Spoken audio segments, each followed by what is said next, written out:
Here's a quick video on how to replace a battery in your Audi A3 key fob. You're going to need one of these replacement batteries. This specific one takes a 2032, and you can get these off Amazon. I've put a link below in the description. I'll take it straight there. A small flat tip screwdriver can be helpful, but it is not mandatory. So on the back side, you're going to want to press this button here and slide your mechanical key out. Now if you have a United States fob, the latch will be right in the middle. If you have a European, it'll be on either side. So if you have the United States fob, you want to put this key in kind of sideways, and you can see I've kind of popped up the back cover there. Put your finger in there like that and pop it out.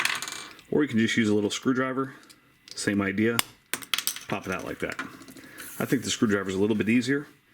You can use your screwdriver or your key here, pop out your dead battery just like that.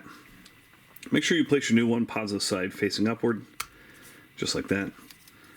This will go in these two tabs up top here. Give it a good squeeze, put that back in, and you're all set. There's no need to reprogram. Hope that video was helpful. Make sure you hit the thumbs up button.